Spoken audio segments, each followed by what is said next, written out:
evening. You're watching Left, Right and Centre on a day when the CBI's explosive charge sheet in the Ishrat Jahan encounter case has created a huge political row. Over the next 60 minutes, we look at the details of that charge sheet and its political implications. I'm Nidhi Razdan and let's get straight to the top story.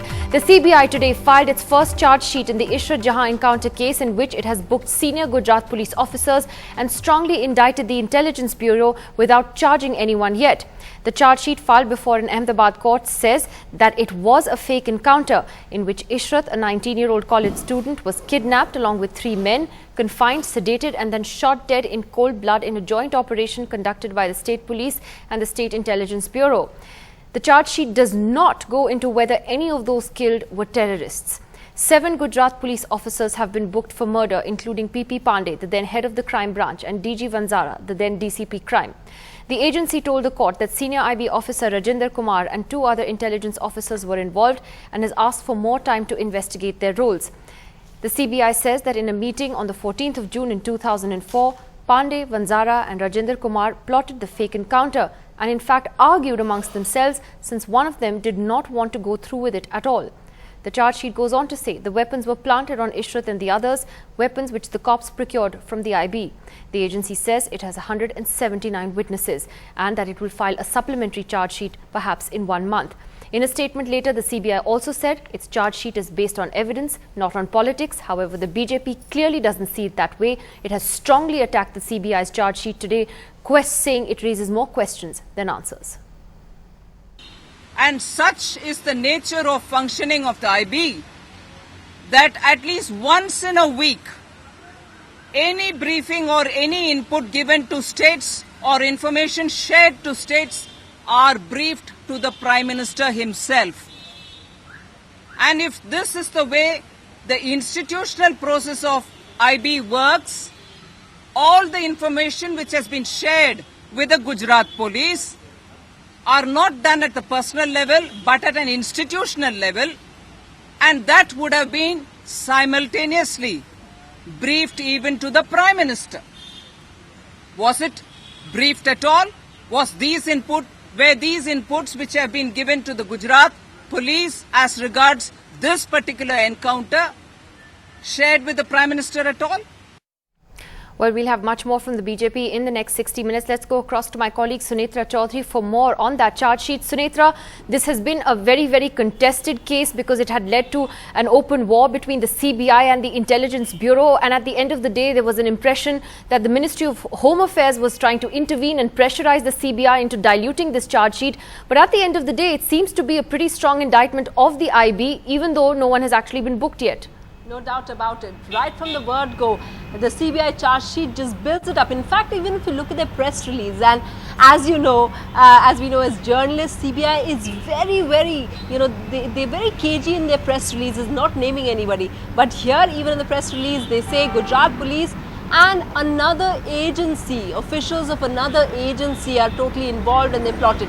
And from the word go, from the time that in the charge sheet they talk about people hatching the plot and conspiring, they say it was the state IB and the Gujarat police who went hand in hand together. In fact, the crucial evidence for the CBI is that meeting that takes place 2 days before the encounter, and in that Rajendra Kumar mentioned by name that he, PP Pandey and DG Vanzara were all in the meeting, and that's where the plot took place. That's where they plotted and also fought about how to eliminate Ishrat Jahan and the other person, 3 other people in that entire place. So CBI is very clear that the state IB didn't just do that, that the state IB also provided the weapons. You'd recall NDTV reported this earlier, that the CBI had said, and this is figured in the charge sheet as well. They are saying that the weapons that were planted on them are all from the state IB. So that's another point.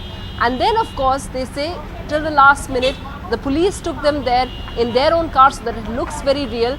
But IB's role right from the word go is completely implicated. All that CBI says is that look, we know these people are involved, Rajendra Kumar and the other 2, but we want a little more time to go to the end of their to look at their roles and to go to the end, but take it to its logical end. Of course, another way of looking at it, which some other people would say, is that CBI just wants to buy time because Rajendra Kumar, Special Director, is retiring this month. All right, Sunetra, that story clearly a very explosive one and will continue to have huge political ramifications. Thanks a lot for joining us. Well, let's go straight into our debate tonight. Joining me is also my colleague Srinivasan Jain, who's covered this story very closely. We're going to get more details from him on what the CBI is planning next. Columnist and author Tavleen Singh is here with us. Joining us from the political parties tonight, we have Lok Sabha MP from the Congress party and spokesperson Jagdambika Pal. Kirron Kher, member of the BJP's national executive, is with us. Mukul Sinha, a lawyer for Javed Sheikh, one of those who was killed in that encounter, joins us tonight from Ahmedabad. Also with us shortly will be Vrinda Grover, who is the lawyer for Ishrat Jahan's family. Narayan Vyas also joining us this evening from Ahmedabad. It's a big panel. We're going to talk about this for the next hour. Let me come to Vasu first. You've covered this story closely, Vasu. One of the things that the BJP has picked on right away is that, and many have noticed in this charge sheet, is that it doesn't say anything about whether those killed were terrorists or not. It doesn't go into those antecedents at all. Of course, the High Court had told the CBI to focus on whether or not it was a fake encounter.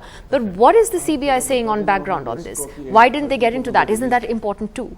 Well, of course, it is important, but as you pointed out, the High Court in the last hearing on this had told the CBI that you must concentrate on the detention and the killing part of this entire encounter. Don't go so much into the intelligence aspect of it and the conspiracy aspect of it just yet. Which is why the CBI says that in this charge sheet, they've largely focused on those who are responsible for actually abducting, as they allege, all of those four, and then killing them in cold blood. But what the CBI is telling us is that they do have the mandate to probe that, because in the 2011 High Court order, which handed over this case to the CBI, it asked them to probe the Ishrat Jahan encounter, and I'm quoting from the order here, aspects thereof. Now, the CBI takes that to mean that it could well give them the mandate to actually probe the antecedents of who these four people were. But what they're telling us off the record is that they do not simply have enough evidence to prove whether these four were terrorists or not. In other words, it's inconclusive. It's wide open, and it's too wide open to be taken to what they call charge sheet level. So they're saying it's not as if we're not looking into this. We do have some leads which indicate whether they are or they're not, and where they're distinguishing between Ishrat and the rest. But they're saying wait for more time. Perhaps this might feature in the second or third charge sheet, not just yet. There's another curious thing. The charge sheet doesn't say why this fake encounter happened, what the motive was for these cops to do this. Isn't that also rather strange? It is, Nidhi, and that's why this becomes such a highly sensitive case, because after all, what the CBI is trying to understand is why would an IB officer or why would officials of the IB take part in a pattern that they are probing in Gujarat. This is not the only fake encounter they've probed.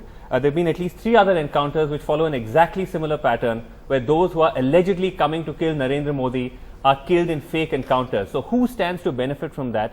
What's the wider nexus here, which clearly obviously points to some kind of political complicity or involvement?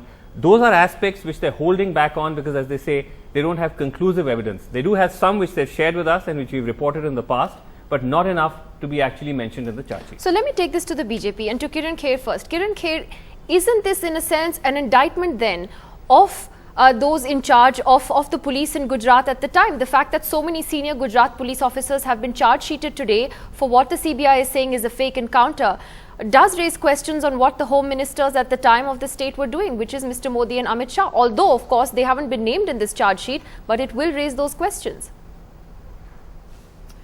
Nidhi, I don't think they ever will be named.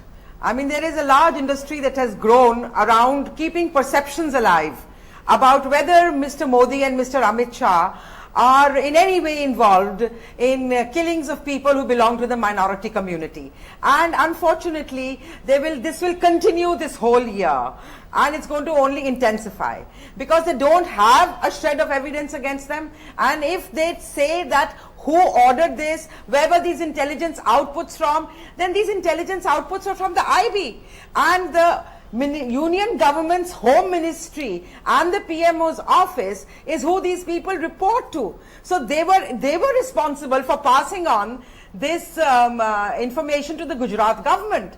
Why don't you ask this question to them? They want to keep this whole thing alive, this perception alive. You will continue the whole day this has been going on. Now they're going to have a supplementary charge sheet so that ek aur tamasha ho on another day when there will be a furore around this whole thing. Let me tell you that between 2009 and 2013, the National Human Rights Commission has 555 registered cases of fake encounters. And if you see it from the year 2000, there are that many more.